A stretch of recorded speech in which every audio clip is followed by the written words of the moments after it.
bigyan natin ng reaction o opinion itong wise legal moves ni Senator Rodante Marcoleta na posibleng makalabas siya sa kulungan kagaya ng nangyari kay Senator Bong Revilla. Okay, bigyan ko lang muna kayo ng update sa ating fund drive for the Brave 14 Marines. May naipon ulit tayo sa GCash na 160,000 pesos. At ayun na, ngayong araw, i-deposito na sa bangko para magamit na ng Brave 14 Marines. So, nung una, nakapadala na tayo total of 470,000 pesos plus 160,000 ngayon, di may 630,000 pesos na tayong tulong sa kanila. Galing po yan sa inyong padala, lalo na yung nagpapadala ng mga maliliit na amount. 5, 10, 15, 20, 50, 100. Naipon. Dahil sa dami ng tumutulong, ito na. Of course, may nagpapadala rin na malalaki. 5,000, mga ganon. 10,000. Yung mga may kaya sa buhay, lalo na yung nasa labas ng bansa. Okay. So, sa mga gusto pang magpadala, ito lang po ang ating GCash number. 0966-265-8480. Ang pangalan sa GCash is Ivan Henry Sibog. Yan na. Ito, post ng News 5, 30 minutes ago. Mainit-init pang balita. Petisyon ni Marcoleta. Naghain ng manifestation si Senator Rodante Marcoleta na huwag siyang patawan ng suspensyon sa pagiging senador. Naghain din siya ng petisyon para payagan siyang makapagpiyansa sa kasong plunder. Nauna, ang nakulong noon si Senator Bong Revilla. So naghain siya ng petisyon para makapagpiyansa. Kasi non-bailable yung kanyang warrant of arrest.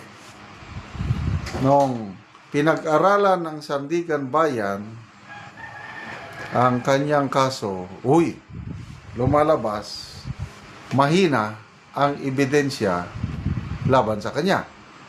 Kaya, ang nangyari, pag ang korte madetermine niya na mahina ang ebidensya, pinagbibigyan ng petisyon. Kaya ngayon, si Senator Bong Revilla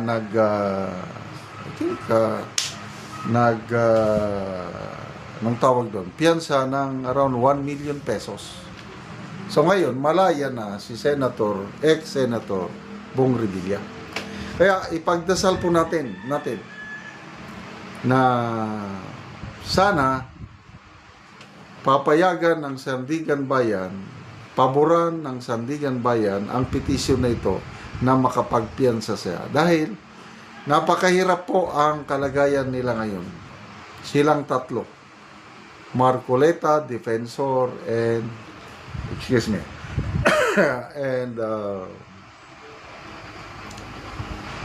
Jingo Estrada.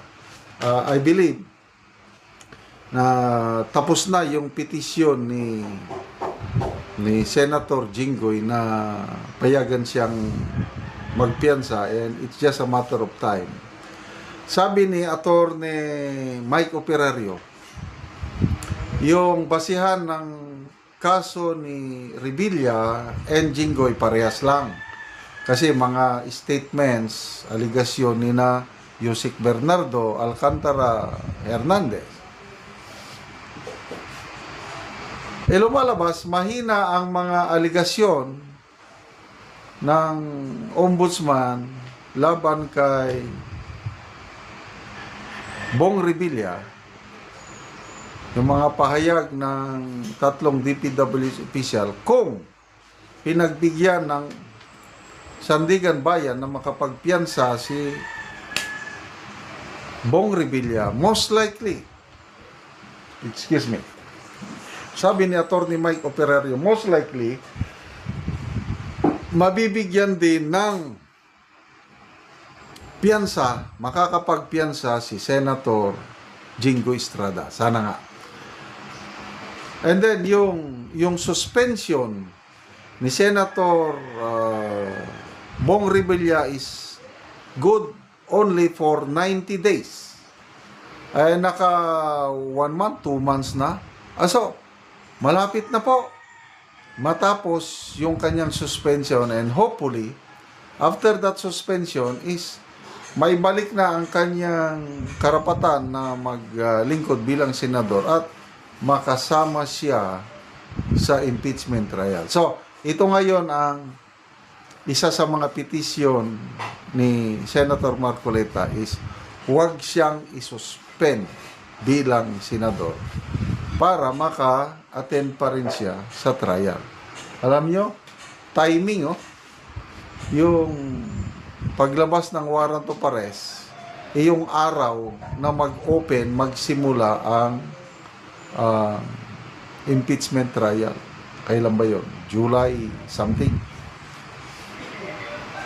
Kaya makikita mo, gusto nilang alisin si Marcoleta dahil nga ayaw nila na mayroong magaling na senator judge na magbato ng magagandang questions doon sa mga witnesses. At sige lang, may hangganan ang lahat. Kahit anong gawin nila, hindi nila maitago ang katotohanan. Anyway, total, alam nyo, napakagaling ang mga defense lawyers ni BP Sara. Marami akong mga komento na nababasa o mga opinion ng mga lawyers na itong prosecution na lawyers, hanggang social media na lang sila. Kakaya. Kasi, ang mga testigo nga nila, mahina ang kanilang mga testimonya. Kaya, napakadaling butasan ang kanilang testimonya. Kaya nga, nakapagsabi na ang prosecution na baka hindi na nila iharap bilang witness sino yun? Ramil Madriaga, dahil weakness nila yan. So, posible, prosecution, hindi na harap si Madriaga. But, pagdating naman ng defense, nakikita ko na tatawagin ng defense as their hostile witness si Madriaga. Diyan na sila mabubuking. Salamat mga kaibigan sa inyong pagsubaybay sa channel nito. Nakakatulong kayo ng malaki sa tribong Talandig ng Bukidnon dahil ang sweldo natin sa channel na ito is pantulong po sa tribo. Namimigay tayo ng libreng yero at pako para makapagpadala sila, makapagpatayo sila ng mas maayos na tinahan. Panoorin niyo ang video na ito. Una ni ang mga yero nga ipanghatag sa mga tao. So, yan lang gibutang. So, kay ulan man, ugma ni ibahin-bahin sa mga tao nga nagpatindog og balay.